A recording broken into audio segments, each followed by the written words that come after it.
like to call to order the work session for June 14th, 2021. Not sure if the mayor is on yet. I think she's going to be calling in, but she is not here at the moment. And I don't think we need, oh, you Bill, are. I'm on. I can It's hear the you. Lord. You've heard from the Lord. It's the Lord. It's the Lord from above. Yes. Yeah, there's like a 2-second delay. So anyway, Mayor, thanks for joining us tonight. We've got 2 items on the agenda tonight. And obviously like to remind everybody that staff will be pausing intermittently throughout the presentations. The first item tonight is to overview the 2021 community survey results. And Jenna Goad will be presenting initially. Jenna, floor is yours.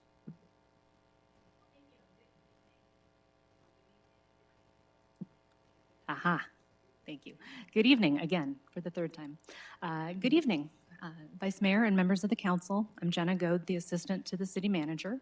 And tonight I'm joined by Nick Mastronardi, the CEO of Polco, which is the company that administered the confidential community survey on behalf of the city.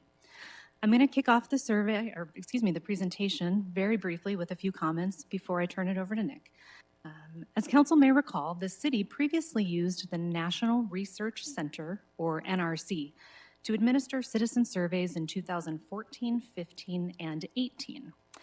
NRC recently merged with Polco, and as a result, the report might look a little bit different than in prior years. However, it does continue to allow us to track our results over time and also to compare ourselves against the hundreds of other communities throughout the country that use the National Community Survey tool. It is, however, important to note that the benchmarks shown in the report include each community's most recent survey data, which could include results from up to 5 years ago, depending on how frequently each community conducts its survey. So for example, the results from Goodyear's 2018 survey would have been included in the benchmark until our 2021 results became available. So in most cases, that benchmark data is from surveys that were conducted prior to the pandemic. Which caused, such far-reaching and dramatic changes to our lives that it may be difficult to compare results from before the pandemic to the current time. So with that, I will turn it over to Mr. Mastronardi to go over the survey results and findings. Thank you.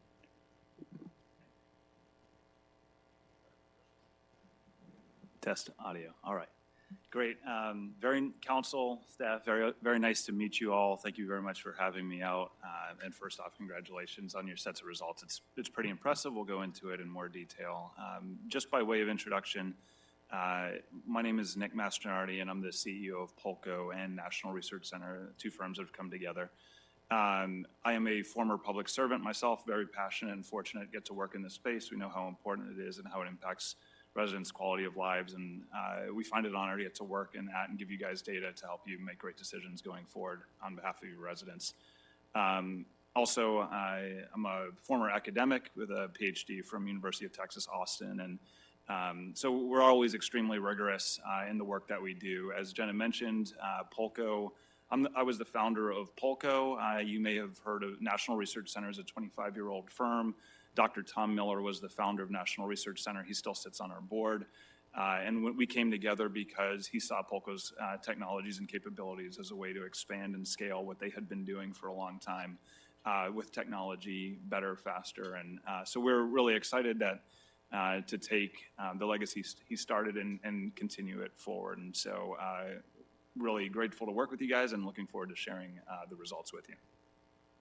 And I did just fly in from Madison, Wisconsin. We have 2 offices, one in Colorado, one in Wisconsin.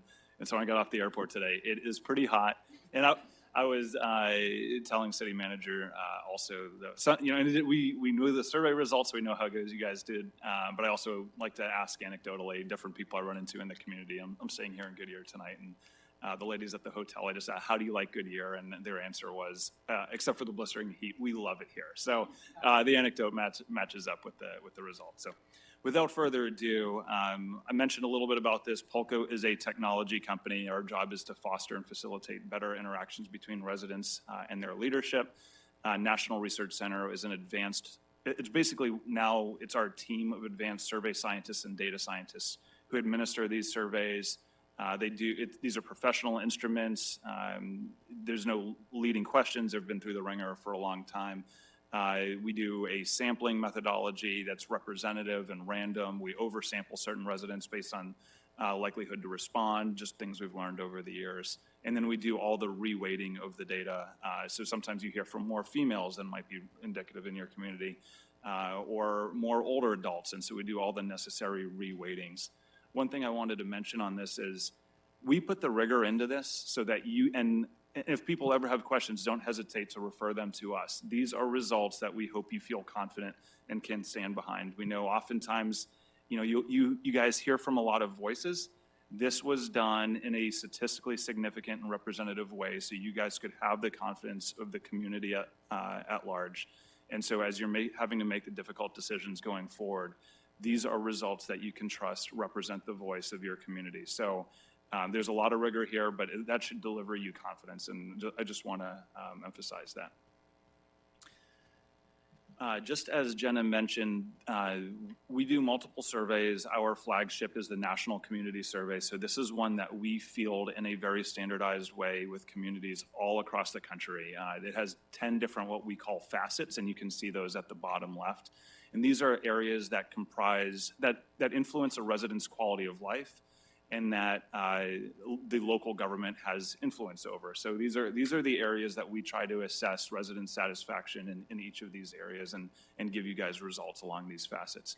Also, as Jenna mentioned, so there are 500 comparison communities across the nation, something like 40 or 43 states. And the voices of nearly 50 million residents are in this benchmarking data set. So it's really kind of cool. One thing to mention before we dive in and take a look at not only your results, but how your results compare to the benchmarks from these communities. These are not your average communities. These are the self-selection of the best communities in the country who take their data-driven performance measurement very seriously. And so when you're above or below benchmark, you are above or below something that's not the average community, but some of the best communities. So the Fort Collinses, the Palo Altos, the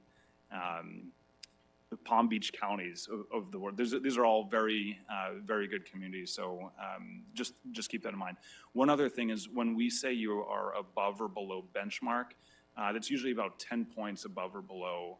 So we don't say you're above benchmark if it's really close. We want it to be statistically significant above benchmark, something that you can be really confident is. So just keep that in mind as we go forward. So we hope that these results give you a confident assessment of performance of your government. You guys have done this consistently, so it gives you some very insightful trends. The benchmarking comparisons can be really helpful, and we hope that you use these powerful, citable results to inform your budget, land use, and strategic planning. And so just a little bit about methodology. This survey was conducted March 9th through April 27th of this year. So we know the COVID environment is very dynamic. That was, obviously right in the thick of things. Keep that in context. We employ a hybrid model. A good way to think about this is you're probably familiar with traditional survey methodology. 5 years ago, the gold standard was to identify a random sample and then reach out to those folks as best you can. And that's what we do, and that's what's comprising the scientific results here. We have begun to introduce a supplemental methodology and open participation. These are not weighing into your scientific results, but we also did a open participation sample, so anybody in the community had the opportunity to weigh in. There are ways in the future, because the response rates are really growing on the open participation. It's easier, it's online, you hear from people that you may not, younger folks don't always answer the mail one, but they do take these ones. So our survey scientists and our data scientists are always looking for ways, and we're active members with APOR, American Association of Public Opinion Research. So in the future, we anticipate this stronger blending between those. But this one, the results are comprised from the probability-based random sample, but there were 693 responses in the open participation. Again, as I mentioned, all the results were statistically weighted or reweighted based on how the sample compares to the population to make them match. And given the response rates that you had, these results are 95% confidence level with a plus or minus 4% margin of error. So what that means is on a given question, if you hear that there was 75% satisfaction on this particular facet, what that means is that's 75% over the reweighted sample. And if you go plus or minus 4, so that's 71 to 79, you should have a 95% confidence that the true population mean is within that sample mean, which was the 75 plus or minus the 4. So that's really strong. That's, due to a good turnout here. And so pretty strong confidence level. And then just as a result of this engagement, it was conducted on Polko's platform, and there was about 300 residents who subscribed or became panelists. And so they're just out there. You could reconnect with them if you wanted to. It's just something to keep in mind as you continue to innovate on the communications piece. If you wanted to reconnect with those people, they are there, and they were your respondents on the platform.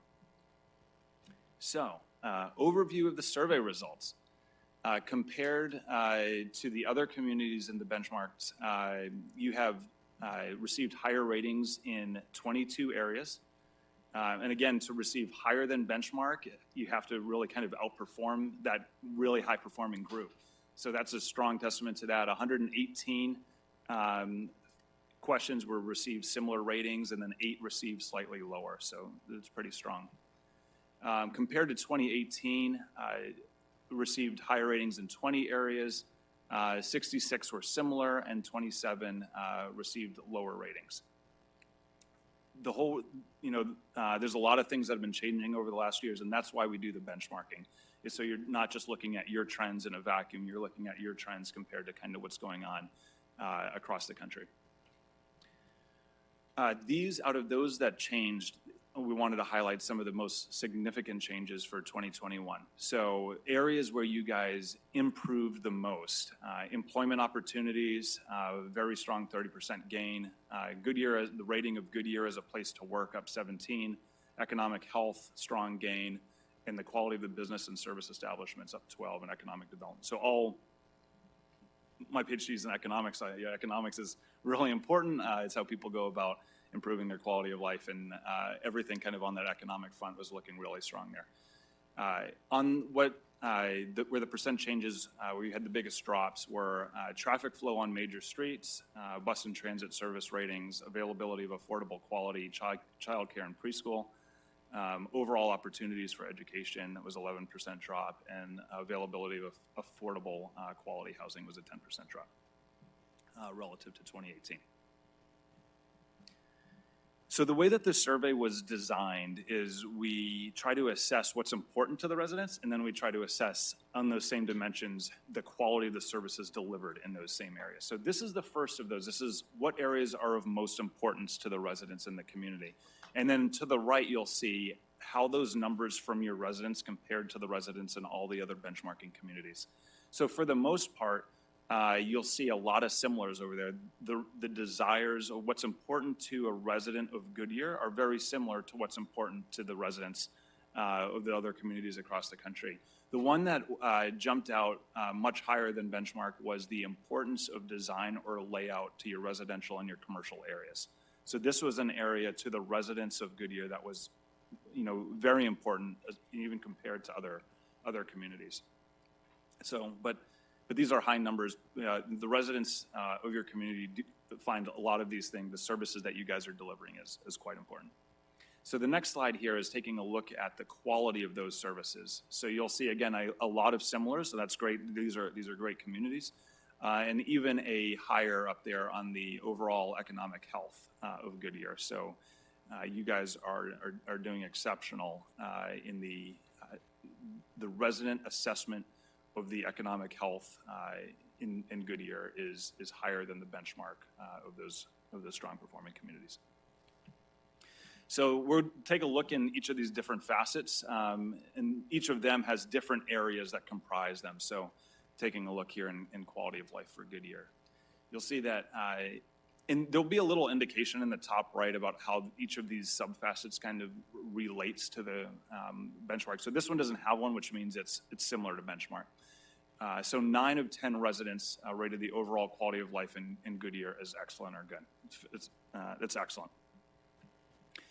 94% of residents rated Goodyear as a place to live as excellent or good. 83% gave positive marks to the overall image and reputation of Goodyear. This is, you know, if it's not broken, you know, this is going quite well for you guys. Resident support, 93% community members recommend living in Goodyear to someone who asked. 85% plan on remaining in Goodyear for the next 5 years. Just something to mention, there's a longer report. My whole goal here is to let you know kind of the citability and the rigor of these results and to hit on some highlights. There's a longer report, and if you wanted to dive into some of these by age or by ethnic group, like they're in there. If there was something really jumping out, we would have worked together to include it. But if you ever wanted to take those, just know there is a report that goes along with this. Deep diving into the components of the economic rating, at least 9 in 10 respondents rated the overall economic health of Goodyear as excellent or good. And so that is higher than the national benchmark. So that's excellent. Economic activity in Goodyear. So you'll see that 4 of those 5 are above benchmark. Goodyear is a place to work, economic development, employment opportunities, cost of living. And similar to benchmark is the overall quality of business and service establishments. And here are some of the comparisons over time, those trends. So for the most part, all of these are moving up and looks fantastic. You guys are making strides in the right direction. Half of the survey respondents believe the economy will have a positive impact on their income in the next 6 months following the survey, remembering when the survey was administered. So basically the residents of your community earlier in the spring were bullish on the expectations coming out of COVID. So, and that is higher than the benchmark. So it's kind of interesting with the K-shaped economic recovery. Some people are struggling, some people are doing well. The residents of your community are bullish on their economic future. Taking a deep dive into the mobility ratings, the ratings of your mobility services, all of these were higher than national benchmarks. 81% rating on ease of travel by car, ease of public parking, street lights, sidewalk maintenance, street repair. We like to get into the weeds and look at all the aspects of local government service delivery, and so here's some in mobility, and these are all higher than benchmark. Excellent. Importance of public transit, this is similar than benchmark. 6 in 10 rated enhancements to local public transit services as essential or very important. Public transportation in Goodyear, these were lower than the national benchmark. So the bus or transit services, ease of travel by public transportation in Goodyear used public transportation instead of driving. So if you did want to take a look at different areas or services that you deliver, maybe there's room for improvement, this would be one area to take a look. I do know there's a lot changing in people's work from home and where people are living and where people are commuting patterns are changing. So that might be an opportunity to adjust it. An opportunity for follow-on study, but just wanted to highlight this one. I mean, you guys had so many good results. So, I mean, we have to find something here. Community design. So at least 6 in 10 rated this percent excellent or good, and this is higher than benchmark. But remember, again, this is how it was rated, but this was also one of the elements that the residents of Goodyear said was most important to them. So even though you're performing well here, this is what the residents, compared to residents across the country, said was extremely important. So well-planned residential growth, well-planned commercial growth, well-designed neighborhoods. You'll see, what is that, 1, 2, 3, 6 of the, or 5 of the 7 are above benchmark here. So I got that. 4 of the 7 are above benchmark. But again, this is one that was really important to the residents. And the overall quality of community design, so 7 in 10 of the respondents rated the design or layout of Goodyear's residential and commercial areas as excellent or good. This one is similar to benchmark. So as we mentioned, the community design importance to the residents, these are higher than national benchmarks. So 90% of survey respondents, essential or very important the Goodyear community to focus on the overall design or layout of the residential and commercial areas over the coming 2 years. So performing very well here, but again, this is, residents are very focused. This is extreme importance to them. Taking a look at natural environment, 7 in 10 rated the overall quality of the natural environment as excellent or good. This is similar to benchmark. These are all on par with national benchmarks, but these were lower than your 2018 results. 87% cleanliness of the community, 79% recycling, 62% Goodyear open space, and 57% preservation of natural areas. So again, these are similar, but there's a slightly lower. That could just be the economy and trends, but these were lower than your 2018 results.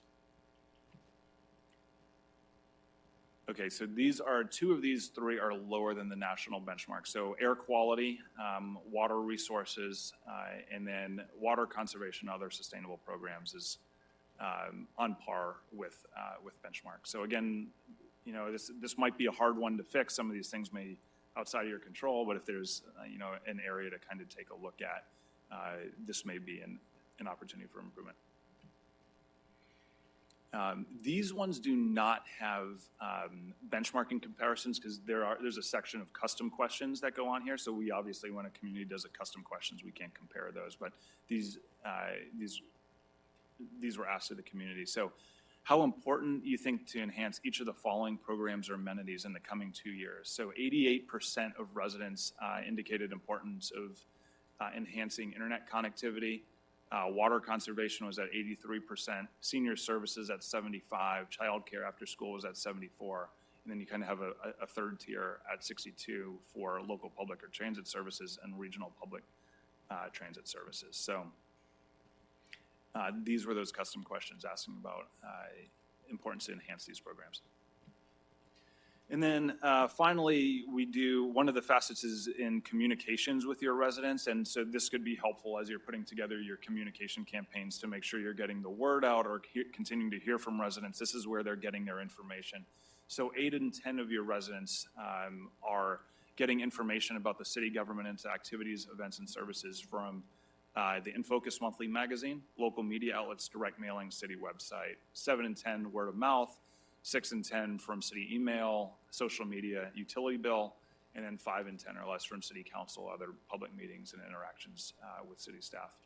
So just to have an idea of where your residents are following the survey, if you did want to re-engage with them, dive deeper on these topics or get messages out to them, these are the effective ways to do so. So I think that is, that's except for this conclusion slide, the last one. Key takeaways, again, performance to benchmark is difficult to achieve. You have some areas that you are significantly above, and that is fantastic. These are the best communities across the country, and you guys are doing a great job in delivering quality services to your residents, and it shows. Goodyear residents enjoy a high quality of life, and the city's thriving economy contribute to the high marks. Numerous aspects of Goodyear's economy receive above average ratings and improved, as you remember, looked in those time trends from 2018. So. That's fantastic. One of the ones actually we mentioned was even in some of the areas that didn't go up, an example is in policing services. There has obviously been a large decline across the country in satisfaction and trust in policing services. I think it was a slight decline here, but even in the slight decline compared to the rest of the national averages, sometimes often those were double-digit drops. And so it's even try to keep in context from the same time period from 2018 to 2021 what's happening across the country. So you obviously had a lot of increases across the country, and some services, such as policing services, there was large declines. I think we had a small decline here, but compared to the national averages, even that's good performance. Community members gave positive marks to mobility in Goodyear, but public transportation component of mobility may be something to keep in mind. Residents gave positive ratings to community design, but that is one of the most important aspects to them. So even though we're doing well there, it's something that's still important to them. So keep an eye to the natural environment, and sustainability is important areas to focus over the next couple of years. And then continue to engage with your residents, grow your connectivity with them, demonstrate the progress. It's the best way to make sure that this is a snapshot in time. compared to earlier years, but one of the best things you can do is just stay connected with your community. It's a very dynamic environment. Things are changing. We're doing well. You guys want to keep up the great momentum you've developed. So happy to answer any questions, obviously from council, and I know a lot of this has to do with staff too. So the last thing I'll say again is congratulations. This is tremendous performance. Great, thanks. I'm going to go to the mayor first, since I know how difficult this transition is. And then I will go to the mayor at the end as well, if she's got follow-up. So Mayor, did you have anything?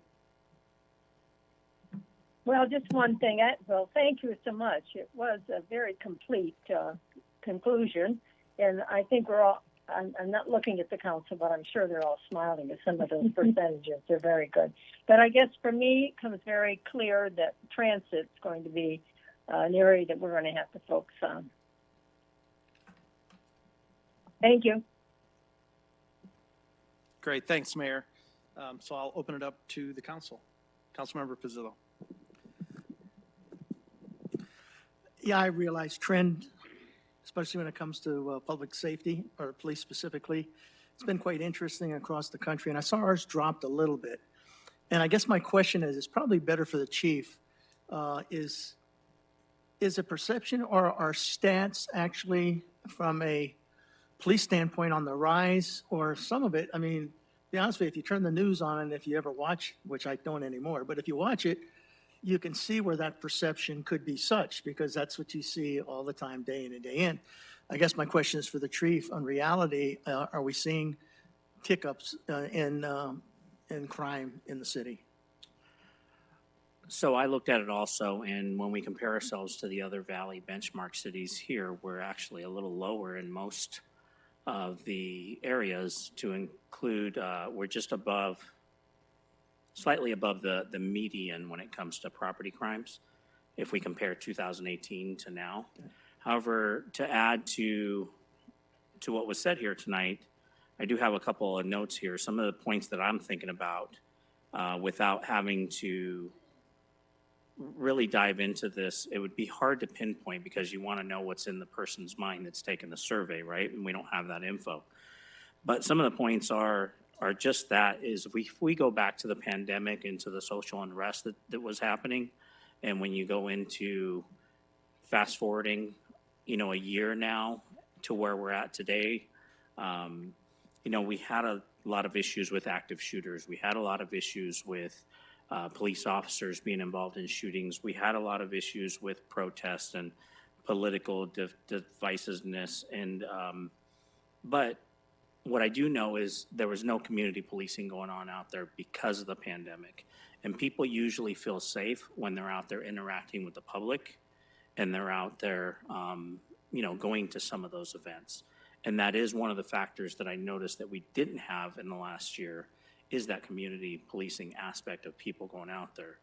Usually you feel safe if you know your neighbor's doing good at home, and you're getting out and about and you're seeing things. So I think that has something to do with maybe that decline or what was in that person's mind at the time when they were taking the survey. And then we also know that a lot of people worked from home, and there was a rise in domestic violence calls that we talked about. So there is something there that maybe set something up in the sense that, people are working from home, they're having to adapt, but at the same time, we're getting calls for service at home. So depending on how that's going. And then the timing, and it was alluded to earlier, was the timing of the survey in the March, April time definitely might have influenced how people felt safe in their communities.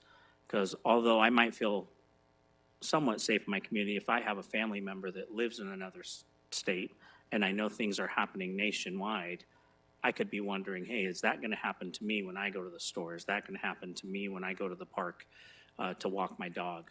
So I do think that a lot of it has to do with that community policing aspect of getting out there, being involved with your officers and your community, along with some of the different timing of what's going on. It'll be nice to see at our next one, as long as we don't go back into that pandemic role and we don't go into that role to where we're sequestered at home for most of the time. And just as a follow-up, community policing is back on track now, pretty much? It is. In fact, today we started our Teen Academy, so we I saw have that. a good group of youth that have started their first day. We're also in the middle of one of our Citizens Police Academies right now, and then we're also setting the stage for our Coffee with a Cop out there to get that onto the schedule. So once again, we'll be able to interact with our public, answer any questions they might have relating to whatever topic they would like to talk to us about. And I think that means a lot when it comes to feeling safe in your community by communicating with the officers. Thank you, Chief. Great. Councilmember Loretano. Thank you very much. It was a lot of really good information and a lot of good details, and I found it, looking through some of it, I would agree with the mayor and what you said about transit. We all know that's a problem here. Unfortunately, the way that we're funded with transit doesn't always meet our needs. So this might be more for the city manager, if maybe we could look into engaging the citizens and city staff in a way we might have to do supplement MAG, because I don't think the MAG proposals and the MAG things clearly are meeting our needs and what's coming through there. So we might have to look for another funding source for that. And I think that might be a conversation through a work session or through study groups or however that we need to look at, because I think you hit that right on the nail. Especially the community I live in up in Estrella, we aren't even connected to any of the bus services or the routes or anything. So you do kind of have, different almost satellites that you can't even get into town unless you have an automobile. So I think that is a conversation worth having, how we're going to fund it, how we can supplement MAG, because that clearly isn't meeting our needs. The other area I think you really hit on was the arts and culture. We have a wonderful arts and culture committee, and I think, and they did their best with what was going on. I'm thinking those numbers are going to go up because we've really given them leeway, and they had a lot of great programs right before COVID that they kind of had to modify and didn't always, I think, get to where they wanted to get that arts and culture. So I think that's a good one to keep on our radar too, because I know that's important to our citizens. So thank you for bringing those forward. I think when I see those stuff come forward, it's gonna be like, okay, yeah, these were things that were really important. And we've used these tools before, and that's why we have the new rec center opening, because of tools like yours. So thank you very much. Councilmember Hampton. Yeah, thank you for, I think, a lot of great data, a lot of good information. I think overall, the data speaks for itself that we're doing fairly well and our citizens are pretty happy. I think some of them, when this went out, was right in the middle of COVID, like you mentioned. So I know the child care and the housing, the child care, there's not very cost effective to find child care the last year with COVID and people at home, and you couldn't take your kid different places. So I don't know if that's temporary or there is a future need for something like that. And then the housing, it's hard to find a house right now for people. So in affordable housing, the prices are going up. So I don't know if those are, I could see how they might be temporary, but definitely people were definitely seeing those changes during the survey period. So I'm not sure what that would look like or how we would fix that right now, but it's definitely something that I guess we can continue to look at. Yeah, the arts and culture, I was surprised. I think that one went down, right? So, and that could have been because people weren't able to go and do the things that they wanted to at the time period, and they wanted to do those things. So, I'd be curious if it changed, if it was COVID versus non-COVID time period. But overall, I think it's really good, and it's good to see our citizens are more than, at least overwhelmingly happy with how the direction of the city is going. So thank you. Yeah, you're welcome. I think it's a testament to you guys. Yeah, there was a pandemic going on in COVID, and it's like the city manager said that just got to get the data and see where you are. Yes, COVID probably on arts has had a higher impact there than in other areas, but it's also, if it did take a hit, it's an opportunity to demonstrate progress going forward as you climb out of this. And sometimes, I don't know how it is in Goodyear, but other communities, there's foundations and funders, and if having a drop in some areas isn't necessarily a bad thing, you can take that to local foundations or other groups and say, here's something that, took a hit, and if there are resources to help us here, we want to make progress back in this area. One thing I left out, and I should not have left out, is I'm just the presenter here today, and there's two members of our team who did all the work, honestly, for this. Rebecca Hofkes, Becky Hofkes, and Alyssa from our team did this. So I just want to give credit where credit was due. Can't forget the support staff. Councilmember Campbell. Thank you. Is Fort Collins the same population as we are? I don't remember I guess if I was going to mention them, I should have kept their population on the tip of my tongue. I would say most of our communities are in the same population range that Around you guys. 96,000? That's right. Yep. Okay. Yep.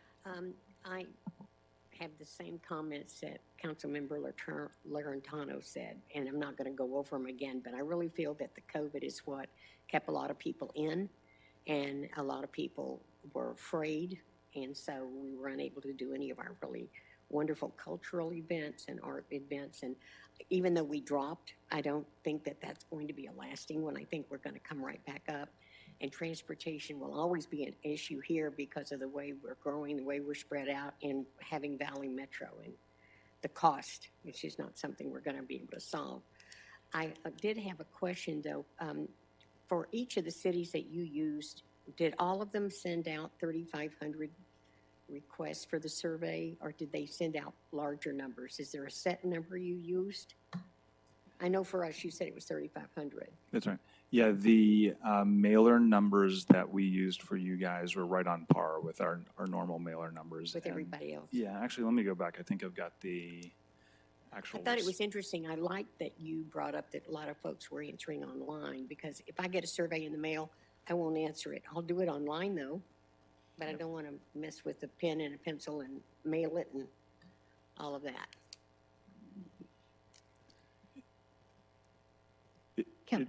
Councilmember Campbell, if I could just add real quickly, I do believe that the 3,500 is higher than their standard. So we had added. Is I wanna higher s- than what they sent out to Fort Collins and all of them? Yeah, I think Correct. So we it added is an slightly addition. higher. Yeah, and I think that, yeah, you guys did a supplemental mailer. Precisely. Thanks. Well, I would hope with 96,000, we don't go any lower, because I don't think we could get a true feel. I mean, you can't do 1,000 or 1,500 and think that that's how the whole population is thinking, because I don't think they're thinking all like that. I think the larger the survey, the more feel you have for what people want to see in this city. I love that they all like the design. We have to thank our staff for being so diligent when we're building things and setting the standards and making everyone be sure that they use the standards. And for not only this council, but councils before us and those coming after us, it's a wonderful opportunity for them to judge how we're doing and how the public is perceiving how we govern, I think. I was just going to respond quickly on that. Yeah. It's kind of a funny nonlinear relationship between the number of respondents and the statistical significance. So that definitely having more respondents helps the strength of your results, but it's not always doubling the respondents doubles the strength of your No, results. right. So the 606 responses was an 18%.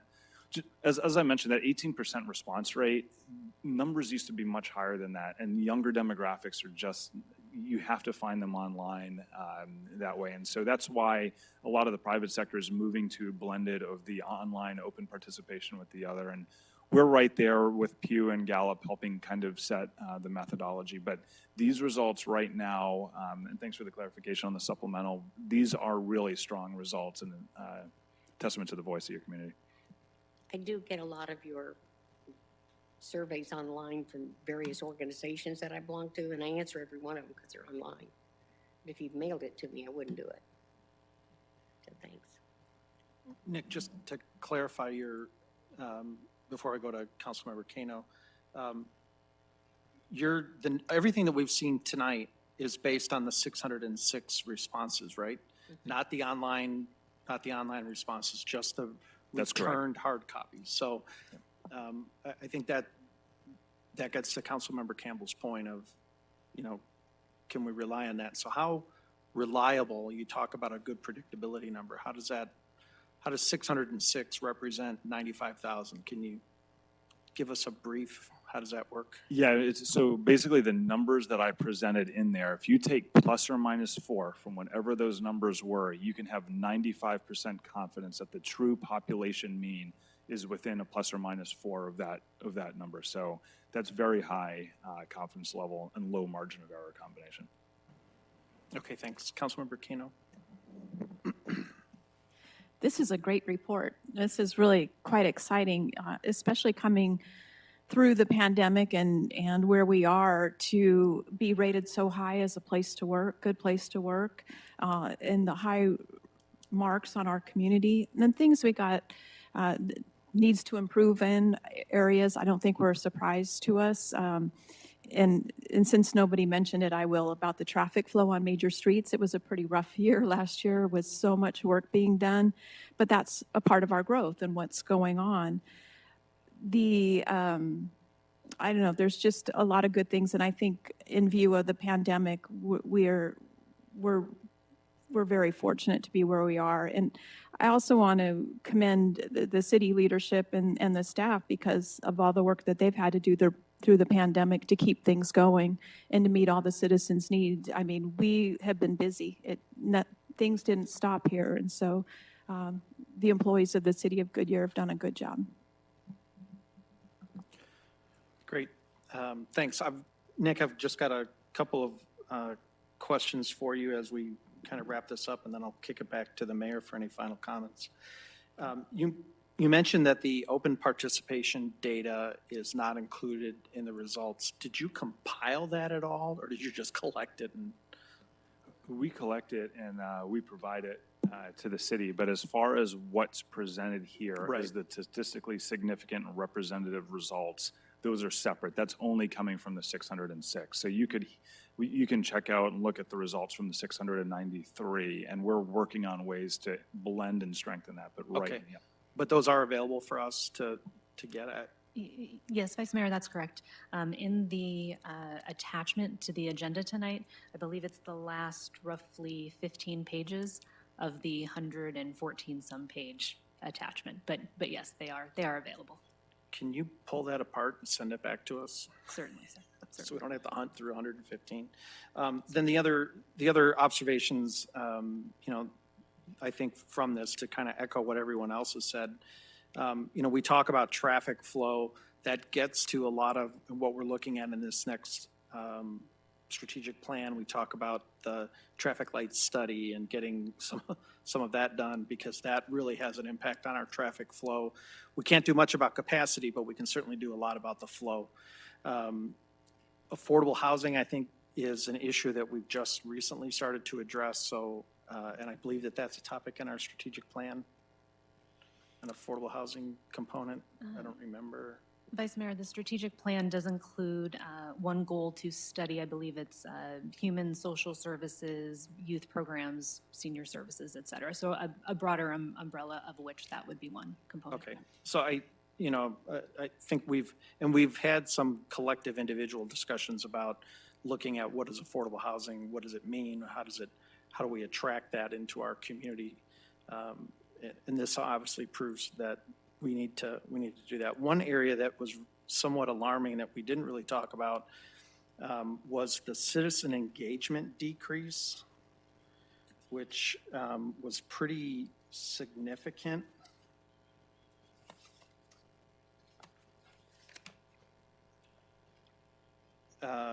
Residents' connection and engagement to their community dropped from 80% to 68%, and then there were a couple that were also double-digit type reductions. I hope that we're going to look at that and figure out what does that, do a little deeper dive and figure out what does that mean and what does that look like for us going forward. And then finally, the public transit piece, I agree with Councilmember Loretano's comments that while the connection to the Valley Metro system really is non-existent here in the West Valley, kind of all over, what does that look like for us locally? And what perhaps do we need to do to look at local transit and where moving people from Estrella to, the the rec center and to City Hall and that kind of stuff. I would absolutely agree that that's something that we should be looking at. And I know that the local transit study that we've done, those results are coming out shortly, and maybe that'll give us some insight. But overall, I'm very pleased to be a representative of the community that is this happy, and I know we all are. That we continue year after year. We've been 94+% or 90+% for as long as we've all been on council. Going back to 2010. So it is nothing that we are doing collectively. It is really us and the staff and everybody. So that's a huge moment for us. So with that, I'm going to turn back to the mayor to see if you have any final closing comments before we move to our next item. Well, I want to thank the council for being so engaged on this conversation. And I think each subject that you've pulled out that we need to be working on is very evident by each of your conversations. So I look forward to engaging once more into how we can improve some of these, and especially, I'm big on transportation. That's the one thing I feel. But I agree with what everybody said tonight. Their observations and the things they feel could be stronger. So great job. Thank you. Great. Thank you, Mayor. If there's no further information on this, we'll move to the next item. Thank you, Jenna. Sir. Thank you, Nick. I'll give you a moment to transition as we bring up the next set of speakers. The next item is to report on the findings and have discussion regarding the city's user fee and cost of service study. Mr. Sandstrom. We have a number of other people. You've got a Yes, ensemble ready to. I've got an entire ensemble to answer some of the actual detailed questions when I go through this, so. All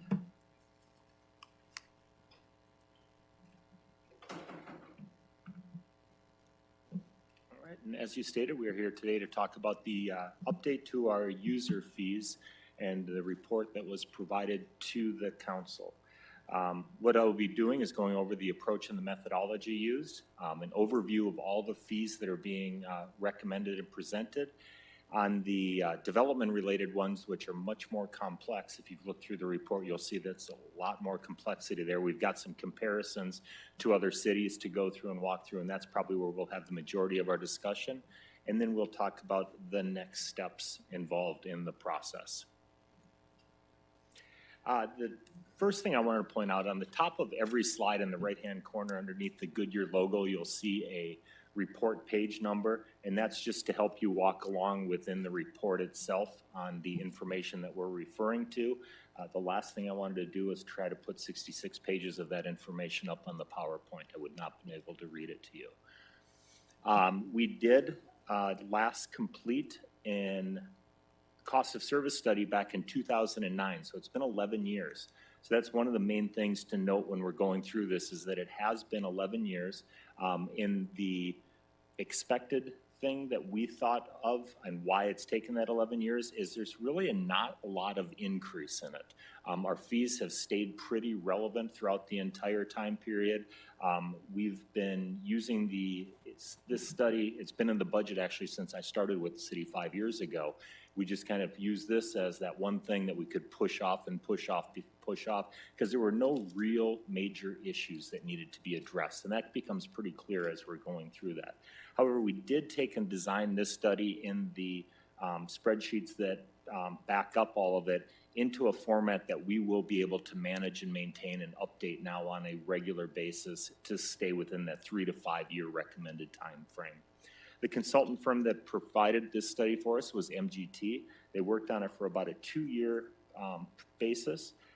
Participation was across all departments, and the one thing you'll notice is there are no recommendation in Parks and Rec fees, and that's because Parks and Rec fees were done as part of Phase 1, so those were adopted in 2020 in order to have them in place for the recreation campus.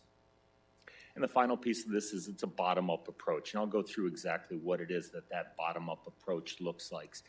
But the main thing to remember is the fees that are in this report, the main thing we were looking at was what is the cost to provide the service and matching the rates up along with that.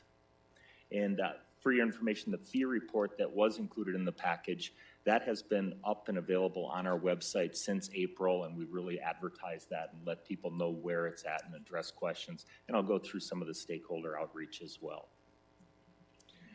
Primary goals of the study are listed right here. As I had stated, it's a best practice to do rates every 4 years. However, there is no Arizona law regarding when you have to do user fees, what the cost recovery has to be, whether you can charge more, whether you can charge less. However, the best practice is to set fees as close to a reasonable cost of providing that service. So when we go through, we wanted to define what costs should be covered by a fee-related service, what it costs to actually provide that service. Once we get that full cost of coverage, what are any adjustments that need to be done? We'll go through some of the reasons why you would not want to cover 100% of the fees. And then finally, develop revenue projections in areas that we can so that we can see what the magnitude of the impact on our resources are and also on the number of customers that would be impacted by the study. The fees that are in the report were all developed at that full cost recovery, and then a recommendation came from that. I'd mentioned that the study itself is done as a bottom-up approach, and what that meant is the consultant and finance staff met with every member of the department's subject matter experts to identify all the staff time that goes into a fee-related activity or service. We calculated the cost of the staff, the cost of the time they did, and a major difference from the 2009 study, we captured costs associated with other departments. So one of the things that was not captured in the past was for planning, for instance, they do a lot of work with legal. We have an attorney that's almost full-time, if not more than full-time, established with this. This captures that time developed with legal as well into it as a direct cost. Additionally, we looked at indirect cost, meaning the department head in some cases, finance, city manager's office, people that are involved on an not directly but more indirectly into that. We've captured some of those costs through here as well. We then took those total costs and compared them to our current cost of service to come up with a recovery rate. And I'll have one slide in here to kind of walk through the sections of that and how we went through and developed those. And then we developed the recommended fee adjustments. And again, not all fees are going to be at 100%. When you get to different areas, you'll see more at 100% than in others. The reasons that we would not charge full fees are actually non-financial in nature, and I've got them all listed on this slide up here. Some of the main ones that you really saw when the Parks and Rec fees were adopted were economic barriers, a community benefit. If we had a 4th of July celebration and charged full cost of recovery to attend it, our attendance numbers would probably drop dramatically. It's more of a community-wide benefit that we're looking for. Economic barriers, we live swimming classes as an example of that. We want everybody to be able to swim whether or not they can afford it. The area where we are generally looking for 100% cost recovery is that private benefit, where we can clearly identify who's using the service, and if it were not for that person using the service, we would not even be providing that service. Those are the ones where when we go through with some of the improvement district costs, building safety services, planning, and so on, it's very easy to know who the customer is. After that, we have several areas where the cost can either be more than 100% or less than 100% based on what it is that we're looking to do. One of those is demand, recreation campus, for example. If all of a sudden that's at 200% capacity, people are standing waiting to get in the doors, we may want to increase fees to bring it to a level so that people could actually use it and enjoy that facility. I don't think it's going to be that way, but that's just an example. Competition. We did take and compare to other cities to see where we stand. people do make choices based on fees, based on different things. And we want to make sure we're in the right general area. And if not, what can we do to justify that or make adjustments for it? And you'll see some of those changes. Incentives and disincentives. One of the things that we did was that you'll see in the building safety side is for building valuations, permits under $2,000 in valuation, we made it so that the permit review fee associated with it is actually zero rather than it used to be $97. The idea of that is to incentivize people to come in and actually pull a permit for the safety sake of those small home repairs and so on. We did not want the cost of that permit and that review to be a disincentive. So that's one of the examples of an incentive. And then finally on the disincentive, where we want somebody to not do something. We want to impact behavior. We have on here false alarms. The first 2 false alarms are free. After that, it's people are not maintaining their alarm. We're going to be hitting them with a fine associated with that to try to change their behavior. Basically what you're seeing here is real similar to the Parks and Rec pyramid that you saw in cost recovery. The more community benefit, the less cost recovery, the more private benefit, the more cost recovery. This slide here kind of shows through what the spreadsheet looks like that developed all of the fees. It goes through all the iterations that we talked about of coming up with what is the actual cost of providing the service, who's involved with it, how many hours, what that full cost is, and then compares it with our current fees so that we can look at and see what that fee recovery is. On the bottom, I've listed some of those non-financial incentives that we put into that, and this is a good example that has 5 different ones, including the private benefit. We have special district fees. The only people impacted by special district fees are people who live in that special district and are making modifications to that special district. Consolidation, also in the special district fee. We're going through and we're consolidating where it used to be you would pay an application fee and then a per plat or per lot basis, putting it all together, because what we found out in this discussion was whether it's modifying 10 lots or 100 lots, the amount of staff time involved is exactly the same. So we wanted to consolidate that. State limitations, CFD costs $26,000 for staff time to do it. State law says you cannot charge more than $15,000. So we're limiting our fee to what state law allows. Additional cost, a lot of these involve the fee being our internal costs, and then we're passing along any additional costs for outside lawyers, outside engineers, outside services that have to come in and pay. And so those are all going to be paid for 100% by the person, the developer asking for these modifications. And then another good example is a disincentive, the non-sufficient fund fee. What does it actually cost for us to do a non-sufficient fund fee? Well, we don't get charged for them anymore, so it's not the charge from the bank. It's just chasing them down, redoing that. It does not cost that much. However, we want a disincentive in there, and that's where the $50 comes from. So this is kind of the example of what it is and how we went through, and we look at those as we're going through the individual department fees. That's the example of what you're going to see on every single fee in this document. So with that, we'll start walking through some of the individual departments. And I'll let you ask any questions on each one of them. All of these are going to look the same for the first few departments, showing what the recovery rate is over all of the department fees, and what the fee calculation and the percent recovery is. And something really important to note is what the annual total estimate of fees raised is. So to tell us how much time should we spend actually trying to collect fees. The city clerk's office, for example, all of their fees in total are about $2,500 a year. So it's not a huge revenue generator, nor should it be a huge revenue generator.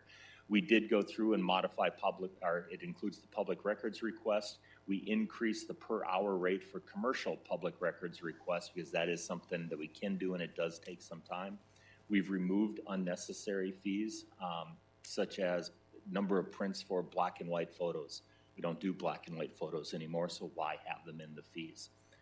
The proposed changes result in 100% recovery, and the annual estimate is $2,500. The report pages are page 10 is the summary of the document. The actual fees themselves are laid out on page 18 of the report, walking through that same area that I showed up on the finance one before. With that, are there any questions on the city clerk fees that anybody would want to dig into? Go Yes, ahead, ma'am. Councilmember Campbell. Okay, thank you. I'm just curious because I know people who have asked for public records requests, and it's in the hundreds of pages, hundreds, depending on what they're asking. When you say the annual estimate's only 2,500, are we able to collect 100% of what it costs us to provide those 100 pages or whatever? If somebody were to get the 100 pages of it, it would be $100 per page if we were to provide them with a hard copy. The clerk can maybe help me here. If it's I'm electronic, sorry. do we charge? Do we charge? If it's commercial, we do charge. If it is private, we are charging at this point in time per page. But it's like 25 cents per page. Yeah, we should charge just because it takes staff time to find the records, then photocopy them or whatever. So, I mean, I think it's very fair to say if you want a copy of whatever we want, it's this much money, unless it's a free, like an application for something that should just be given. And there are quite a few of our documents that are already available online, Yes. like anything, ordinances, resolutions and stuff Right. like that. They're already part of meetings and stuff. So when we have that opportunity, we do refer people to the meetings and stuff to get that information that way as well. They're not signed, but the information is still there. Okay, thank you very much. Thank you. Sorry, Sherry. No, it's okay. It was pretty much the same as Wally's question about the recovery, because I know that even if it's not a corporation, if it's someone who's privately asking for hundreds of pages, someone has to go through and redact that. So I think she answered my question, so thank you.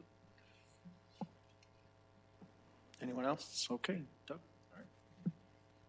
Moving on to the finance section, the majority of the changes here are in the special assessment area.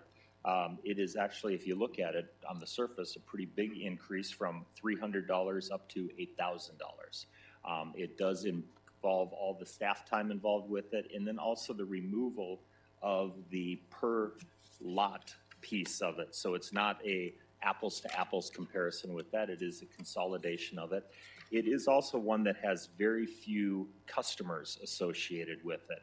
The improvement district and the special assessment districts we have are limited to Estrella Mountain Ranch and the McDowell Road Commercial Corridor Improvement District.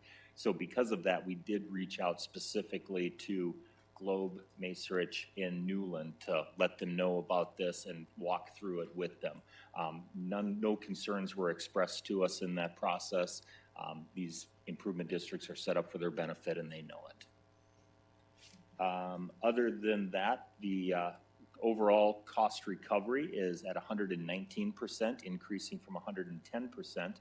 The majority of that is a result of our business licensing. Of the $375,000 annual estimate, $250,000 is for business licensing. And what we're proposing is that the fee remains the same on that as we go through the process, and that's what skews it just a little bit. And then we've removed some unnecessary fees, such as the size of the modification that we talked about being consolidated into others. And with that, I will open up for any questions on finance. Councilmember Campbell. I'm sorry, I have a question for finance, but it also has to do with the clerk. Are the fees for a liquor license the same for the renewal? No. So currently, we charge the $635 for the initial liquor license. Okay. And then for the renewal, we were charging $100. Okay. And pretty much that's the opportunity to make sure that we've got all the updated information for the people. And recently, we, just as a process improvement, because we were sending out the renewals and then finance was sending out the renewals for the business licenses. So we've actually incorporated, so there's one notice and it's Okay. all one mailing now. So we're only going to charge $100 then for a renewal? Yes. Okay. Years ago, when we first came on council, we had a complaint that they thought we were charging the same fee as an original license, and then they wanted the renewal to be, I'm just gonna say $648 because I can't remember the number. I just want to make sure we have it lowered at a reasonable level so that they can be renewed for the businessman. That is correct. I Okay. believe, and that was before I got here, but it Yeah. was higher, and because there was some feedback from the community that it didn't make sense, then yes, it was reduced to the $100. Okay, good, thank you. Yeah, Councilmember Pizzolo. I recall that. Actually, I brought that up You back did. then You because did. we were charging the same amount as the processing, the cost of everything, and it was just a matter of renewal. It's just, this just ain't right. So, as a result, that's what happened. Okay. Okay, seeing or hearing no more. Moving on to the police department, proposed recovery rates range from 1% to 100%. We have some new fees added, hourly rates for officers and sergeants, and that's for their off-duty time, so it establishes a very clear rate within there. We've removed several unnecessary fees, again, black and white photos, and then ones that are already covered in the clerk's office, so the copying fees are going to be the same regardless of which department that you go to. Some of the new fees added also include body camera video and other media associated with that. State statutes only allow for the cost of the media. You can't include cost of the time it takes to put it together. Media only, we're increasing those from $5 to $10, and that's in line with what other cities do charge to make sure that we're safe and okay in that area, so that with that consistency. The proposed changes result in a 24% cost recovery, and a lot of that has to do with the fact that there are state statutes limiting the amount that we can recover. Any questions on police? Councilmember Hampton. So you said the body camera video, that's for the fee to process it, or define that fee again for the body camera video? That's if I want to look at it, or that's if, I mean, I'm just curious what that was again. It would be like if the media were to come in and put in a request to see the body camera video footage from an incident that occurred, Oh, to get the media footage. Okay, yeah, because I know the man hours to process through that is probably significantly more than $10, so Correct. for our staff to look through it, so, okay, I'm just curious. Thank you. Doug, I do have a question on that same subject. Mhm. Not that it matters, because obviously state law says we can't charge for the time. But do we have, and I'm going to look at you, but I'm going to kind of look generically, do we have any idea about the average amount of time that it takes to pull a body cam video? What kind of staff time are we looking at for that? And perhaps this is a legislative agenda for next year. Yeah, exactly. And the chief is, While the chief's walking up, I'll say in the study itself, through the time it came through to do it, a request for body camera video was $431 of total cost associated with it. And for requests for other media per tape, DVD, CD, it was $938. yeah, I saw So it's that. quite substantial. Yeah. So to add a little bit to that, so for every second of body cam video footage, there's 32 frames for that second. Now, however, we got to look at many different things of redaction. We think of video and just redacting the video. However, it's the audio that goes with it. And then to go back through it and review it just for accuracy before you send it out, obviously. So we don't give out any information that shouldn't go out. So I'll just take let's just say a car crash where 2 or 3 officers might need to respond because of what they're dealing with. And if that lasts for 45 minutes, there's 3 videos that are 45 minutes each, and then they would have to go through their what needs to be redacted. That's why there's such a huge difference. However, the state of Arizona looks at it as a record as opposed to evidence. And we're able to capture costs for records. I'm not Other gonna than the statute says we can't do it for the time that's spent. Yeah, I got it. But yes. we capture obviously the cost for what it costs to put it on a thumb drive or whatever it goes out on. Yeah, I think it becomes evident that as the technology changes and as time changes, the state law needs to catch up with that.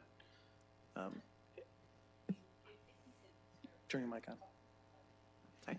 Do you think that's something that we could get an estimate or find out? Because if it is something that needs a legislative fix, we need to say, this is how much time we're taking. I know we're hiring, we're getting someone to do that, but if we could maybe, I'm sure you're going to be clocking that and measuring that, because I think we need those measurables to go to the legislature, and I'm sure we're not the only city. I'm sure Phoenix probably multiple times are, so I think that might be something good to see, because that does seem like if it's a request for that, we should get. So we do look Staff. at it, and I'll go back and work with, obviously, Jenna and obviously the Arizona Association of Chiefs of Police. We talk about it. The animal is on the back end. It's not so much putting the body camera on the officer and having them going out. It's the capturing the video, processing it, and then withholding it for the time frame. Some videos need to be held for 55 years, some for 99 years, depending on the crime, like anything else, so. But I Yeah. will look into it. I think it's worthy of at least understanding where we're at and then seeing what the community, police chiefs, et cetera, what that looks like. I can see where this could become, Councilmember Campbell mentioned, the frivolous request for hundreds of pages of things. Yes. Now I want to see all of the body camera coverage from the night shift on Friday the 13th. And it's going to cost me $10 for thousands of hours of work.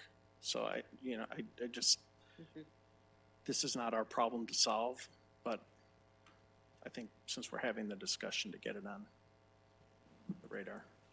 Yes, Vice Mayor, thank you, and I will look into it. Thanks. Okay, Doug.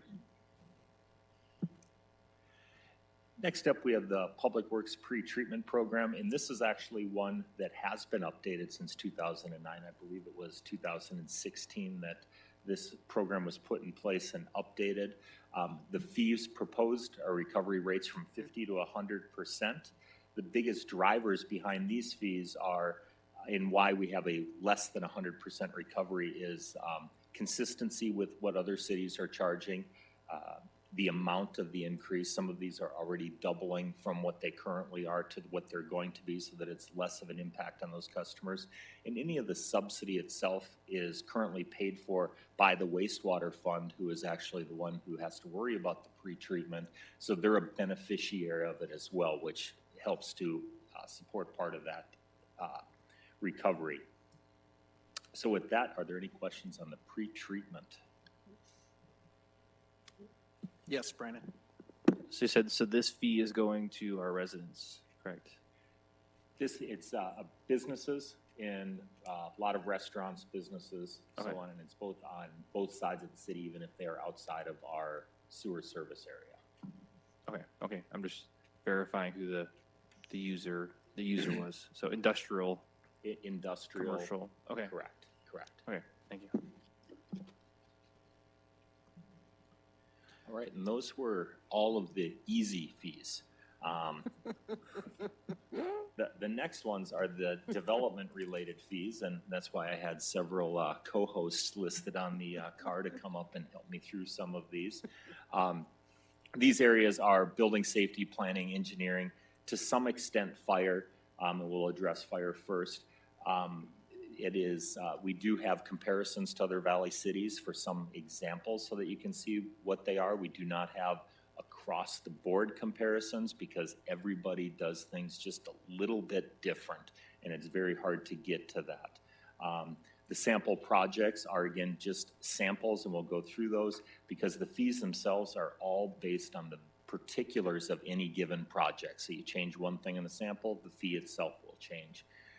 Overall, revenue is assumed to remain neutral because it is just a shifting of how we charge fees and where it goes to more accurately capture it. So we do believe that the end revenue for all of these areas is going to end up in relatively the same place. And then the last thing when it comes to the estimates, we don't have the estimates on here, is it's really difficult at a fee level to estimate these kind of things with the hyper growth that we've been having and with the uniqueness and the dynamic types of growth, where we go from warehouse to manufacturing, single families, multifamily. It's just changing constantly. So to try to put a number specifically to it was very difficult to do. And then the bottom thing that we'll go through is there are a lot of fees. We've got about 28 pages worth of fees in these areas. So the first one that we will talk about is fire. The proposed recovery rates range from 37% up to 441%. The ones that are on the higher end of that spectrum are to keep them in line with other fees that we're charging. So you'll see on there just different lists of inspecting carnivals, inspecting different things. So it keeps them all relatively close to each other. Any new builds are actually inspected by our building safety department and not by our fire inspector. And so those fees are associated with the building area. And the fee modifications themselves are really done to provide clarity and avoid redundancy, both for the users of the fees as well as for those people who are charged with implementing these fees. Many of them are just relisted as a redefinition of those fees. And because they are new and in some ways not charged very often, as I had said, one of the examples is a carnival. How many carnivals do we have every year that come into the city of Goodyear? There may be one every couple years. So it's hard to put that in there, and a lot of these new fees are also just in case that were to come into play. Most of them are set near 100%. There's just a few outliers, and they are consistent with other fees and remount the charge. Let's see. And then the false alarm fees I had mentioned earlier as an example, that's one that's an actual penalty. It is the first two are free. After that, you're not maintaining your system, so there's going to be a penalty in place for it. Are there any questions specifically on fire? Fire, I know when you go through the study itself, has 5 pages worth of fees, and it's pretty, they're actually the easier of this group to follow because it is going and inspecting a single building for a single purpose. Councilmember Hampton. You said the disincentive, the false alarm fees. Can you give me an example of is a false alarm from a business or a person at their house saying, I got a fire, I really didn't have a fire, I just wanted you guys to come over here? It's for the actual alarm system. So if you have ADT and your alarm goes off, and then they make the call, and Paul can come up and fill in That a makes little sense. bit So more. security systems going off. Correct. Is there this disincentive for, I already being there, for like the independent care facilities or places like that, that are, I think that's a lot of, I feel like that's a lot of our call, a lot of our call volume is going to help just the independent care or assisted living facilities and using our fire to help pick people or do lift assists or things like that. I'm not sure if that's in there or not, or if we're already disincentivizing that in some different way or not. No, it's not. Good evening, Mayor and Council. Paul Louisi, Fire Chief. It is not in there for medical calls. We've had legal look at that in the past, and it doesn't seem to fit into these types of fees. However, legislature this session did pass a new law that we're having legal look at right now. So we're thinking there might be something there that may assist us with those types of calls. Okay, I just wanted to verify. But it's not in this fee schedule, though. Okay, I should have looked in more detail, but I just wanted to verify. Thank you. Councilmember Pizzillo. What's the trend on those false alarms? I know early on when, I don't know, a few years ago, we were having some issues with those things going rampant and being off. Are they starting to trend downwards? Yeah, we haven't been seeing as many. What's been really good, and we just recently had one that was nearby, and there was like 3 or 4 in a row for as many days. The crews notified our fire marshal. Fire marshal went over right away and addressed it with the person that was responsible for that building, that section of the, it wasn't inhabited at the time, so it was just a shell. And so they were able to address it right away, and it really kind of knocks down a lot of those issues when the fire marshal goes over and addresses it, so. Okay, thank you. Councilmember Campbell. So, Chief, how much will the false alarm fee be? So the first two are free. And then the next one is essentially the cost of what we charge a private fire department or the state for a four-person engine. So about $450. $425. $425. So if my alarm goes off and ADT, This is for commercials. oh, for good. What commercial about buildings. home? No, we, unless it becomes a nuisance Okay. over time, but this is more for commercial buildings. Commercial, oh, yeah, okay. I can understand that because sometimes those commercials will go off 4 or 5 times Oh, yeah. at night, and it's just ridiculous. Yep. So, okay, thank you. All right, no other questions for fire? Now I'm going to move on to building safety, planning, and engineering. I'll walk through the 3 slides on that one, and if you have specific questions at the end of the 3 slides, we can ask that. It becomes more apparent what's going on once we get to the examples, and at that point, Katie and Steve will come on up and help me with the answers to those. Building safety, the biggest thing to know is there's no structural changes to the fees, so it's pretty much the same way we've been doing it. The main intent was to streamline. And you can see we've got 8 new fees proposed, 34 fees that are going to be removed. So that's quite a bit of change there in the numbers. On the valuation tables that are used to determine building permit costs, we've combined tiers 1 and 2. It used to be, I believe, up to 500 and then 500 to 2,000. We're combining those so that it's the valuation of under 2,000 will be tier 1. And that's the example I gave before, that if you get a tier 1 fee, you will not be charged the plan check fee and as at the same time, so that trying to encourage people to come in and do that.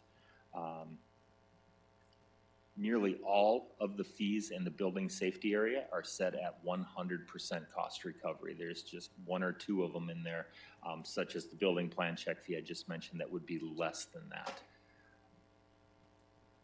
When we move on to the planning side, there are actual structural changes in how we're implementing the fees here. This is the main area where we have cross-departmental direct costs that are put into it, where before it was only the planning costs in it.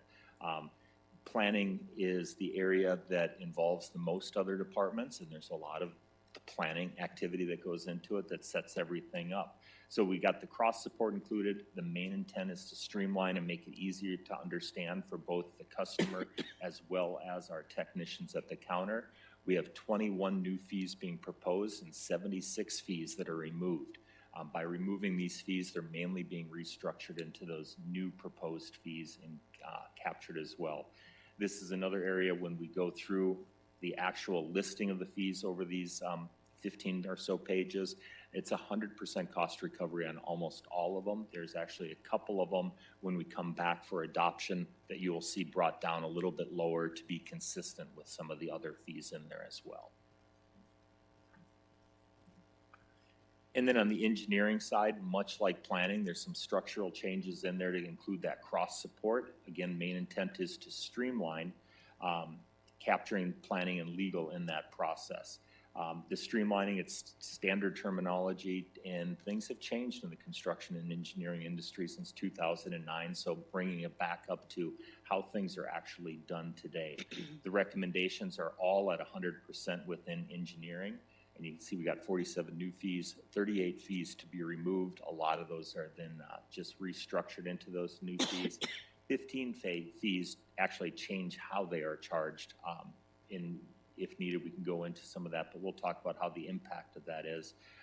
All of the fees in engineering, planning, and building were looked at and reviewed to make sure they are where they're supposed to be and recommended at the 100%. When we go into the project examples, which are the next things, we basically have cost comparisons with other cities. It includes the planning, building, and engineering fees, and basically gives us a few examples of what that 28 pages of fees actually looks like in practice. The projects are all defined, and if any one element of it changes, it will change the fee amount. So it's not something that somebody can depend on, that if I build a 4,000 square foot restaurant, that's what my fee will be. There's other things that come into play with it. When we looked at these fees in the recommendation on the fees, competitiveness was not a component of developing the fees. It is a component of how we go forward and recommend those fees to be. And you'll see a couple of these. Most of them were really in the market with everybody else. There's a couple that are off a little bit, and we can explain a little bit behind the logic for why that is. So our first example is a restaurant, a 4,000 square foot restaurant on 4 acres with 1 building as a new build. It's 11.5% increase from what our current fees are, which when you think that our fees haven't been changed since 2009, 11.5% increase is not all that substantial. Overall, the cost of a new fee would be $18,600 in fees. When you look at our comparison cities, we're right in the middle of the pack with how much a fee would be for restaurants. In doing the comparison on the restaurant side, it was a fairly straightforward comparison. Everybody charges them relatively the same way, and they just punch the numbers in and come up with the fee.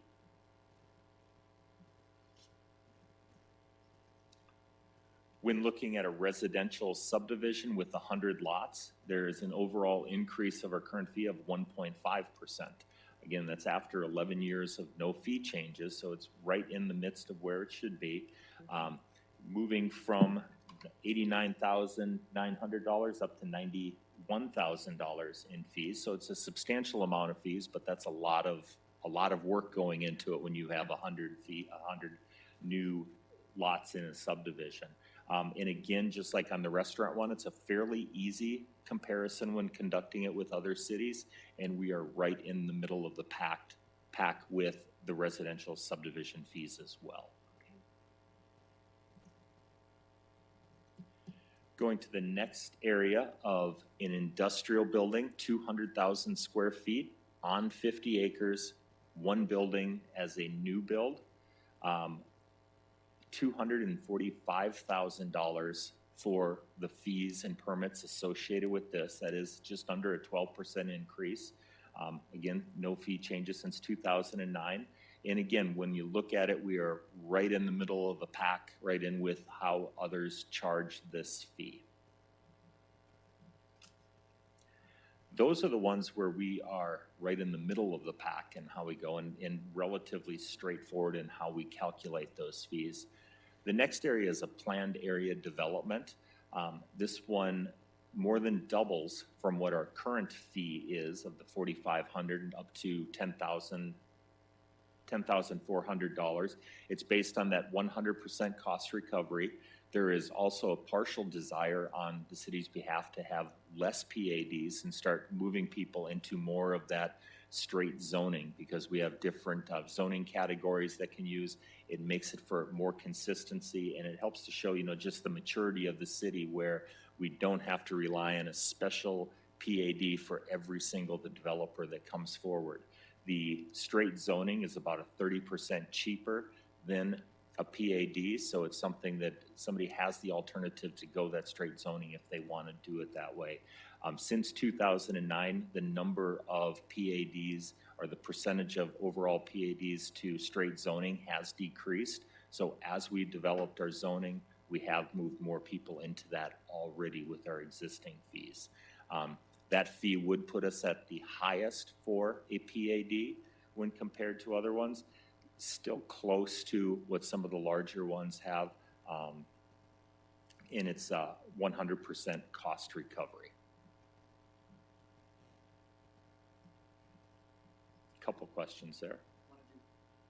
Do you I want will to do do the questions one now? other one, and Yeah. then we can come back for Then we'll come back, questions.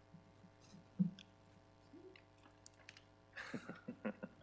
Never a good sound when you're talking about some that have councils do that. So, use permit, 2 acres. It is, again, more than a doubling of the fee. It is 100% cost recovery.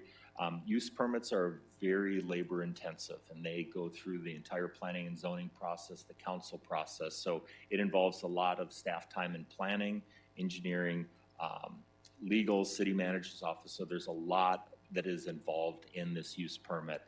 One caveat to the number you see up here, this is one of them that we would recommend coming down to be comparable to another use permit type in our fees. But we are the top as our fee stands currently, and we will continue to be that way as we move forward. This is another one that is not very easy to do a straightforward cost comparison to. When Katie comes up, she can talk a little bit about what that is and really trying to understand whether this is comparing apples to apples or apples to oranges or so on. But those are the examples that that we've seen. So you saw the majority of the things we are right in the middle of the pack. A couple of them where we will be a little bit higher. And so with that, I'll open up to questions from council, and then all my backup can start walking forward. Okay, great. Mayor, did you have anything at this point? So, Bill, I think overall, what I've heard, it's the number of hours that each department must spend on this. I'm curious of that because, you know, that's probably a cost recovery item. It's just so detailed and so intensive. So I was just curious on that process. Okay. Can you answer that, Doug, or? Yeah, I'm looking for the. I didn't know if you could or not, or if this was just a stall And that's tactic for the number water. of hours spent on this or on the cost recovery or the development of the cost recovery? I think the development, well, no, I think the actual items. Yes.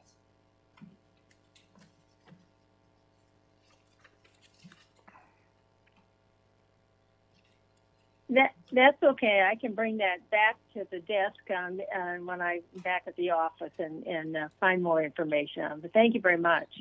You bet. And that actually would be easier to put together after the fact. Okay, great. Councilmember Hampton. So, yeah, I'm okay with the other ones with the slight changes. We're mid-pack. The PAD, and this might be a question for Katie and team, is so what's the cost of a straight zoning? Is there a cost versus the PAD? Thank you, Mayor and Council. The straight rezoning is $7,471. Okay, so about a $3,000 difference is what we're proposing. And what can I get? Well, can I do everything I need to do with a straight rezoning? Or is there somebody that's in midstream and is stuck now in PAD land and can't go back to straight zoning? Or is there is there a pro and con versus PAD versus straight zoning? I guess just a couple questions there. Yeah, thank you. The most common use we've been seeing of PADs over the years is to modify some of our development standards. They're okay with our standard district, but they just want to change a setback. Frankly, a lot of the PADs are almost being used as a zoning variance. So rather than going through the zoning variance process, it is difficult to get a zoning variance if you're meeting the requirements, they create a PAD to create, their own rules. There are some PADs out there. This is the PAD overlay. It would be similar if we did our standalone PAD. Those are, the most recent one you saw was the Rainbow Valley PAD. Those are large master plan communities where they're writing a full zoning book. It is very intensive to look through those books and everything that goes along with it. These types of PADs really range, but the ones we've been seeing more recently are like multifamily uses them a lot to change our standards. That most of them are multifamily that are using them today. So I can make the same changes on a straight zoning that I could with the PAD, or not? If I'm multifamily and I want to change the look or the feel, or like that Falcon one, I wanted to condense it and I want to get a little more height on it. So that one couldn't be done, or they could. They just have to pay the extra $3,000. Yes, they can change those regulations. They have to go through this PAD process. Okay. That's the way our current review is. Okay. I was clarifying that. Thank you. And then the use permit. So if I have a drive-through, I'm going to pay an extra $4,000 to get the drive-through. for Yes. the use permit? Yes. Yes, the majority of our use permits are drive-through use permits. I think at least half are the So I'm saying, drive-throughs. and that's our requirement, that they Mhm. have to go through that use permit process as opposed to, Yeah, and that's one of the differences when we look at why are we so much higher. You know, I was looking at some of the other cities to see if I could find a clear-cut answer. There isn't a clear-cut answer, but a lot of the other cities, the types of uses they're taking through their use permit process aren't something like a drive-through that requires things like a traffic study, and some other major things. They're looking at cell towers and tattoo parlors and some things like that. That is, you know, more like I'm looking at, is this tattoo parlor 1,000 feet from this other tattoo parlor? That's not a clear-cut answer across the Yeah. board because I didn't look up every city zoning. But that is part of it. are we, I know you look at everybody, but would you say we're an outlier that we do a traffic study for So our a few of the drive-throughs? cities do require traffic study if necessary, which tells me that some uses require it, probably such as a drive-through, and some uses don't require it, such as Okay. like the tattoo parlor type uses. I mean, we're already double our next person just about anyway, so now we're going even higher. I'm just, It's important to note, the other thing we don't know, and it would also be difficult to find this out because sometimes staffs don't even know this, these other cities could be subsidizing their fees. If they did this full cost recovery, it's possible the 100% cost recovery would be similar to ours, but those councils made the decision to charge what they're charging. It's kind of hard to track that down unless you can find their user fee studies. Yeah, It documents that. okay. Yeah, I mean, I think drive-through, especially with COVID, I think that's gonna be a bigger use in the future for a lot of places, so I'd hate to, I mean, like, I'm sure it's all relative, but I'd hate to be that much of an outlier unless we want to subsidize it, but I would think that every restaurant would probably have some sort of drive-through post-COVID, or at least they had to make up their own version of a drive-through during COVID time period for pickups and things like that. So I don't know. I just feel it's very compared to everybody else. Not that, but then I have residents that don't really want any more drive-throughs because they want standalone restaurants. But I think I don't know. I'm not sure. Unless we're trying to decentivize, I'm not sure why it's so much more when we're already, the 3,100 seems like it's enough, but I know we're trying to get the cost recovery, so yeah, maybe we need to subsidize that, but it just seems we're significantly out there compared to our peers, but yeah, that's just my comments, so thank you. Councilmember Kano? Can you tell me what the stakeholder outreach was for planning and development and the engineering?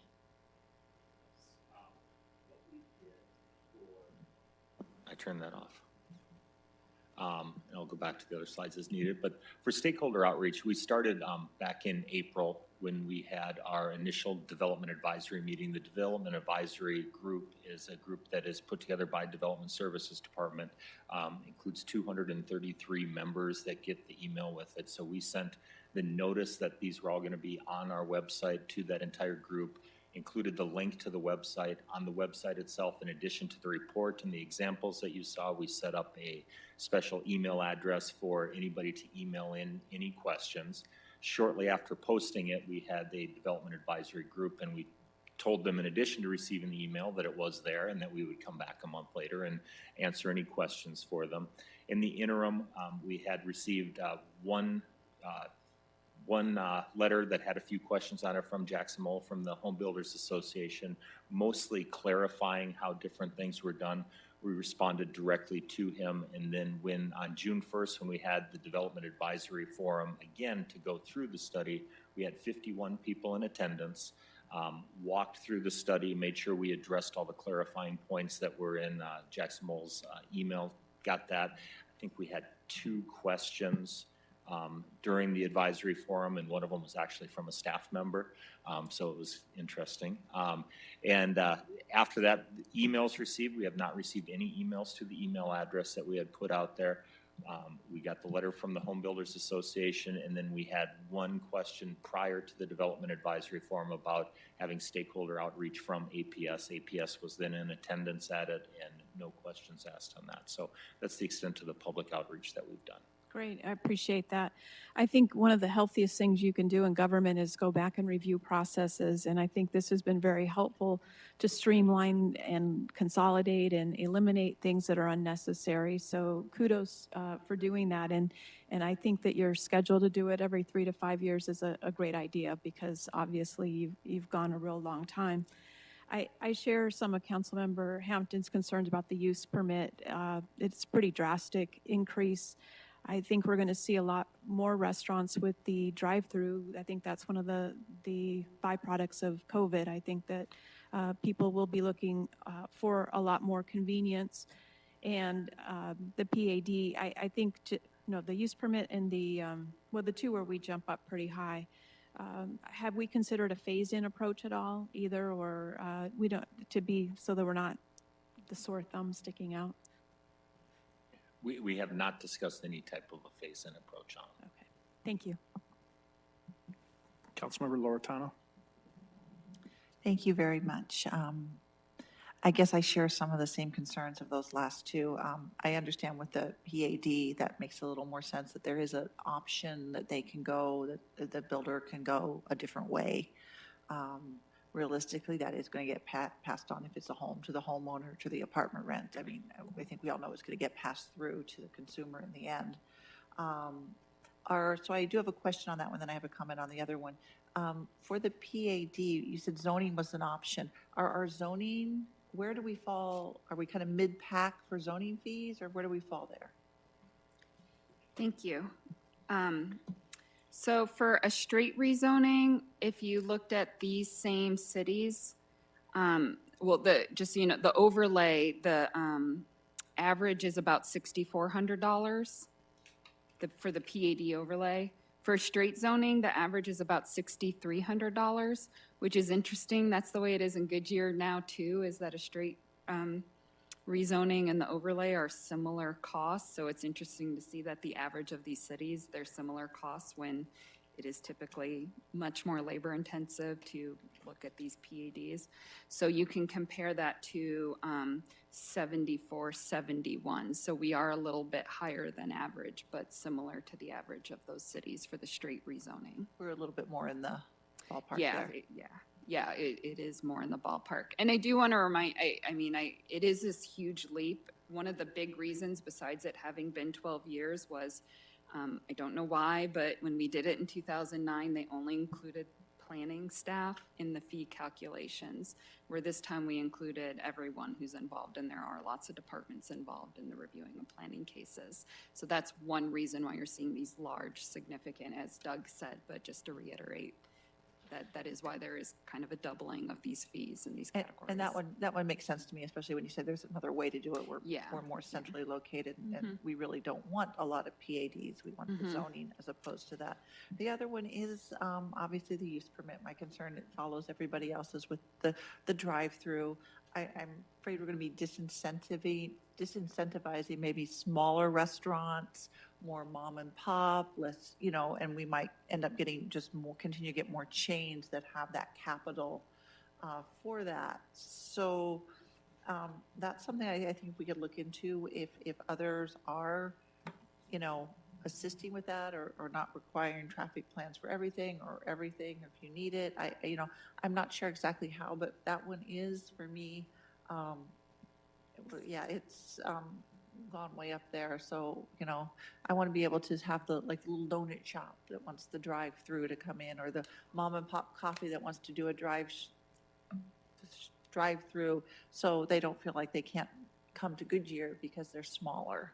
So if we could look into that, and maybe if there is some sort of weighted average or something where the city is not charging full 100% for that, I think I would be okay for that one.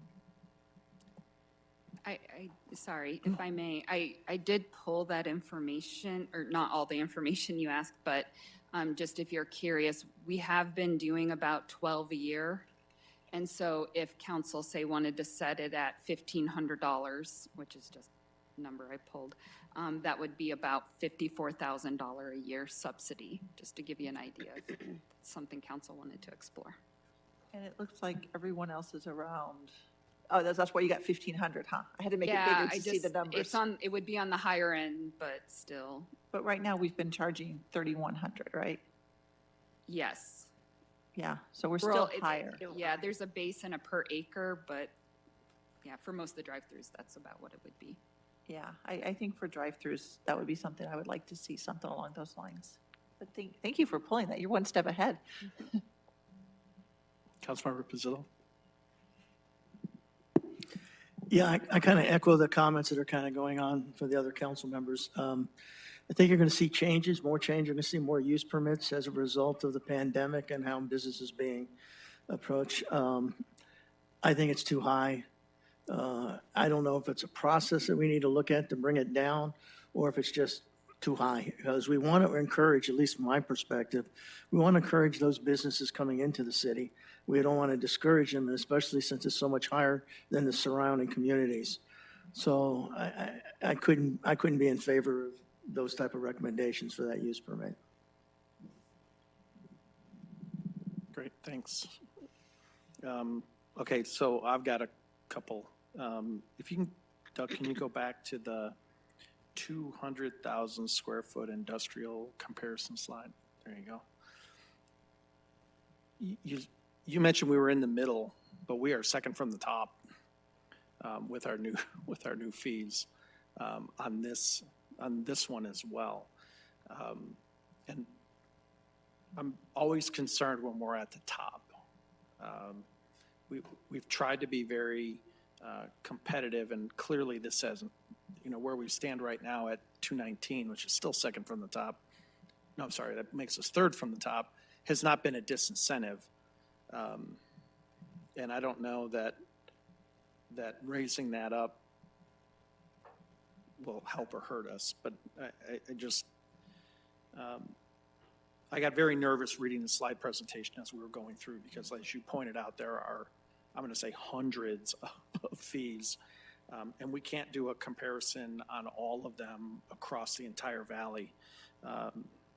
But I think before our public hearing on this item, I'd really like to see some of the major development continuum stuff, so engineering or planning or building safety, see what that looks like, where we stand compared to the rest of the valley with the proposed fee going forward.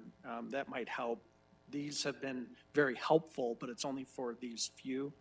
And that may be a challenge. The other question I had, more of a statement, I guess, on the PADs. If multifamily is using it to change our standards, then is there a problem with our standards, I guess? The conversations we're having, as council members, when they ask us for our opinion, what do you think about, or what's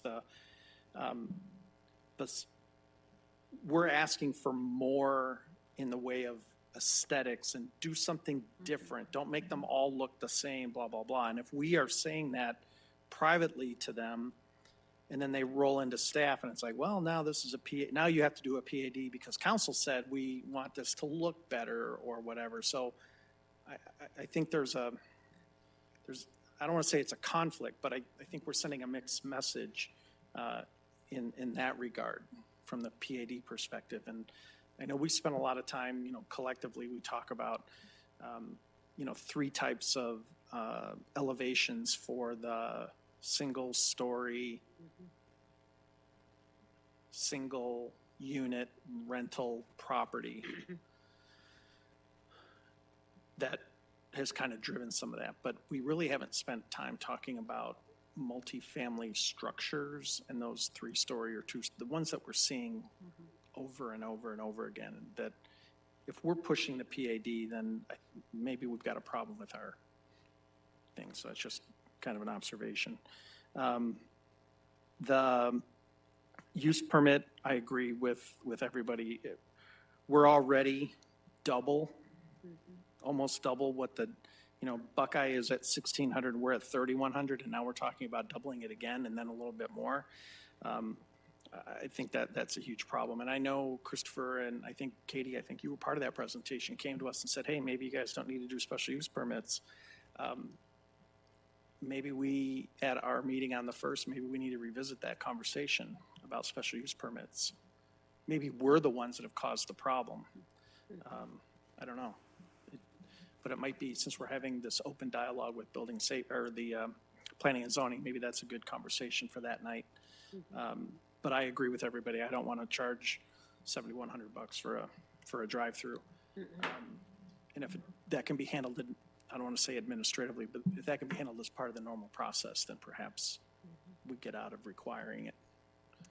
Thank you. We can do a more comprehensive look at what cities require use permits for drive-throughs versus, you know, how many of them and which ones do, Yeah. and have that information ready for you Yeah, maybe we're, by 1st. yeah, maybe it's us, you know, in that relational thing. Maybe I'm the problem. Yeah. And then, and I mentioned my major development comparison city by city, not the 500 ones that you put in there, but just some of these, and not these 4, but expand it a little bit and let's see where we stand in development compared to the rest of the valley. You know, the homes that we build, those home projects that we build, and these multifamily projects which come through, and then that new product that we're all searching for, that townhouse or that, you know, court home thing, how does that fall into this? Where does that fall in fees as we push into that direction, away from the multifamily? Just some observations, I guess. All right, Mayor, I'm going to kick it back to you for anything, and then we'll let Doug continue. No, I don't have anything, but thanks, Deb, for all that information. It's very helpful. All right, and we had a slight preview on this one. So I talked about the stakeholder outreach that we have done up until today. Today we're having the work session with it. What we have planned for is on the 21st, the public hearing and potential adoption, depending on what it takes to get some of the information together that we can present to you. The public hearing will definitely be on the 21st. The adoption may push a little bit depending on the information. Implementation of the fees is going to be 30 days following adoption of the resolution. So that will drive the implementation date. And those are the last steps. And with that, I'll open up for any final questions, comments, or thoughts. Okay, Councilmember Hampton. So Doug, I know you mentioned that Jackson Mole and the Homebrew Association, that was the only group that had any questions or comments. And did that impact this? Did we lower or change anything with their comments from this? We did not. Mainly it was clarification. I think the one outlier would have been the use permit going up so much and asking why. And I don't recall specifically when we went through the answers to it. So they were all clarification type questions. Okay, there wasn't any pushback Correct. necessarily, or you need to change this. They were satisfied with the comments or the question or the answers to our questions. Okay. Correct. Okay. And I can't think of any other use permits this use permit would affect. Is there? You said majority of them are the drive-throughs. I can't think At of least too half many. are drive-throughs. The other common ones are gas stations, car washes, and cell towers, which we already did discuss that with city council about some of those uses that if they're, you know, outside of the notice area to residential, we could make a change and not require use permit unless they're within residential. And we are working on that. That does take time to change our ordinance. Group homes, are they a use permit? A group home only needs a use permit if they're trying to locate within a quarter mile of another one, Of a another larger one? one. But Okay. typical use, group homes do not require a use permit. Okay, I'm just trying to think of other situations, if there is anything Yeah. that would be negatively impacted by Mhm. large fees for small business wise or anything. A group home might be, they're a small, usually small business owners. But, okay, I'm just curious. I mean, I know some of them could be use to decentivize some of these things too, if we don't want this or that, but, okay, I was just clarifying. Thank you. Mayor, any closing comments on that? Well, not this evening, thank you. Okay, awesome, thanks. Are you done? All done. Thank you very Awesome. much. I got 6 minutes to meet my deadline. Does, yeah, exactly. Does council have any comments, commendations, reports on current events? Any requests of the manager? Seeing none, I'll kick it over to the city manager for anything to report. None, Vice Mayor, thank you. Oh, look at that. All right, with there being no further business to discuss, we have a meeting next Monday, 5 PM with a work session and a 6 PM meeting. With that, meeting is adjourned.